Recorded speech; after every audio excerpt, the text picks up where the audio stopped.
EDGR 601, welcome to week 4, and today we're talking about your major assignment, the literature review. There's a reason we have your literature review due at the end of week 4, and that's because we're going to have all of week 5 for your instructor to pass it back to you so you can make some revisions to it. It's very rare that the literature review is okayed in the first draft. So please, as you submit this, consider it a first draft of something that's going to have a couple iterations.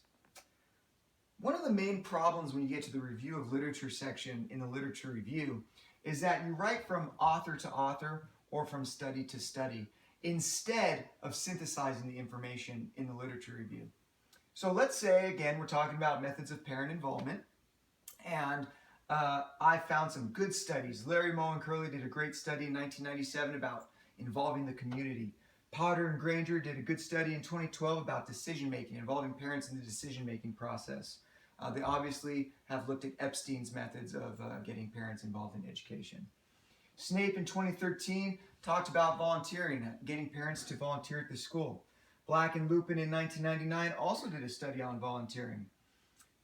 Percy and Chase in 2005 talked about communicating, and Valdez and Jackson in 2014 talk about decision-making.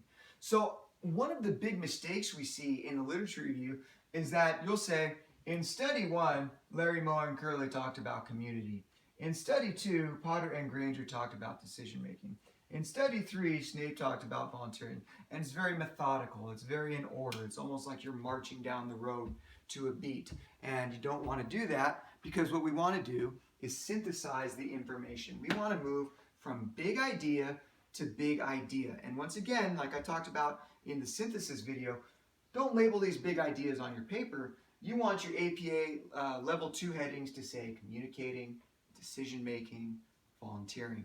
These are some of the methods we're talking about. So, APA level 1 heading, review of literature. APA level 2 heading, communicating. Then you're going to talk about Larry, Moe, and Curley study from 1997 and Percy and Chase's study from 2005. You're going to do a little bit of compare and contrast, and it'll provide a nice flow from paragraph to paragraph because you're talking about the same big idea. Then you're going to move on to another big idea, another APA Level 2 heading, decision-making. Valdez and Jackson did a great study on involving parents in the decision-making process at Hogwarts. And you're going to talk about that, nice flow. Then you're going to move to the next big idea, volunteering. 2 more good studies about getting parents to volunteer at schools, Snape and Black and Lupin. So the difference here is you're moving from big idea to big idea. The paper flows better. Then you're going to get to your analysis section where much of your synthesis takes place. Okay, so if you have more questions about synthesizing your work, take a look at the synthesis paper video or look in your week 4 notes. Just some more general tips about writing your literature review. Let the reader know what you're writing about. Too often we get papers that say, the study says this. Don't write about the study. Don't put the focus of the paper on the study. Put the focus of the paper on the methods that are used in the study. Use the articles and the studies to support your information about communicating. The main idea here should be about communicating using Larry, Moe, and Curley's study and Percy and Chase's study to support that information. The main focus shouldn't be on Larry, Moe, and Curley's study. What I'm saying is we don't want the Cliff Notes version of the study.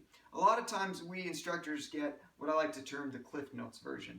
And that's where you've done an excellent summary of the study. I mean, you talked about how many participants there were, what country the study took place in, the age level of all the participants, what type of research was it? Was it mixed methods? Was it qualitative? Was it quantitative? What were the flaws of the study? What were the limitations? Were there any delimitations? You do a great job. But the point I'm trying to make is the reader could have read all that for himself. You basically summed up the whole study, and that's not the point. The point isn't to summarize the entire study. The point is to draw the big ideas out of the study and present them to the reader. So we're drawing out the big ideas and we're synthesizing them, combining them, seeing if we can come to new conclusions. So try to avoid the Cliff Notes style of writing when you write your literature review. If you have any questions, feel free to reach out to your professor, and I wish you the best of luck as you close out the course.